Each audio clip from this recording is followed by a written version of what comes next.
সম্মানিত ভিউয়ার্স, আসসালামু আলাইকুম ওয়া রাহমাতুল্লাহি ওয়া বারাকাতুহু। আশা করি সবাই আল্লাহর অশেষ রহমতে ভালো আছেন, সুস্থ আছেন। এই চ্যানেলে আরেকটি নতুন গুরুত্বপূর্ণ ভিডিওতে আপনাদের সবাইকে স্বাগতম। আজকে আলোচনা করব আবারও শাহবাগে প্রাথমিক এনটিআরসি এর নিবন্ধিত নিয়োগ প্রত্যাশীরা।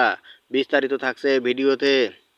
এই ভিডিওটি দেখার আগে যারা এই চ্যানেলে একদম নতুন তারা অবশ্যই চ্যানেলটি সাবস্ক্রাইব করে পাশে থাকা বেল আইকনটি প্রেস করে দিন। আর যারা ইতিমধ্যে সাবস্ক্রাইব করেছেন তাদেরকে জানাই অসংখ্য ধন্যবাদ। আবারও শাহবাগে প্রাথমিক এনটিআরসি এর নিবন্ধিত নিয়োগ প্রত্যাশীরা।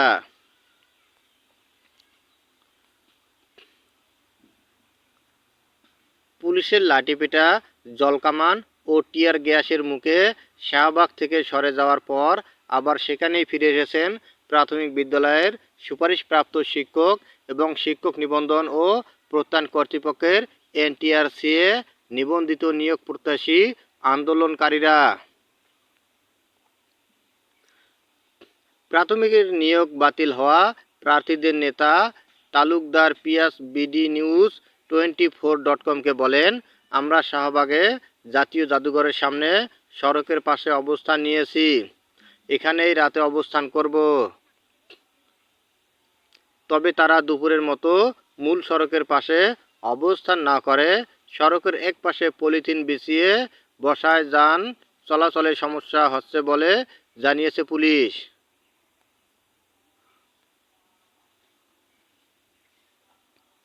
সোমবার দুপুর 1:30টার দিকে শাহবাগে জাতীয় জাদুঘরের সামনে জড়ো হয়ে নিয়োগ বাতিলের প্রতিবাদ ও দ্রুত নিয়োগের দাবি জানিয়ে বিভিন্ন স্লোগান দিতে থাকেন আন্দোলনকারীরা।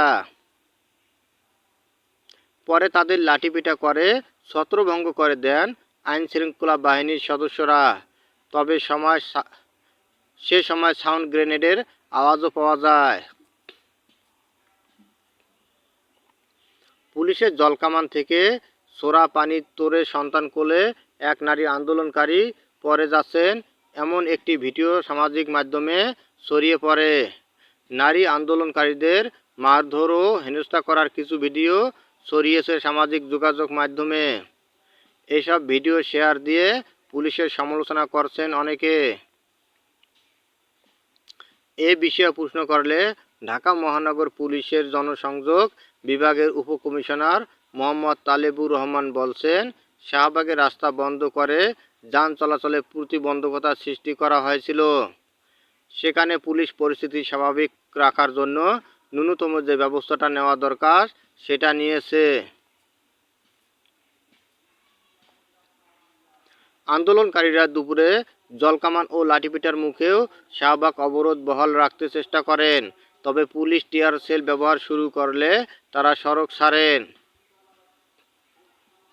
পরে বিকেলে শাহবাগে পলিথিন বিছিয়ে আবার অবস্থান নেন প্রাথমিক বিদ্যালয়ের সুপারিশপ্রাপ্ত শিক্ষক ও এনটিআরসি নিবন্ধিত নিয়োগ প্রত্যাশীরা।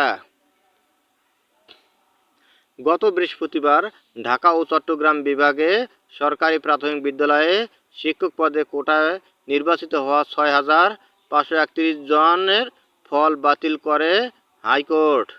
আন্দোলনরত মেধার ভিত্তিতে নতুন করে ফল প্রকাশের আদেশও দেয়। ওই আদেশ প্রত্যাহার করে নিয়োগ নিশ্চিতের দাবিতে আন্দোলনে নেমেছেন চাকরি প্রত্যাশীরা।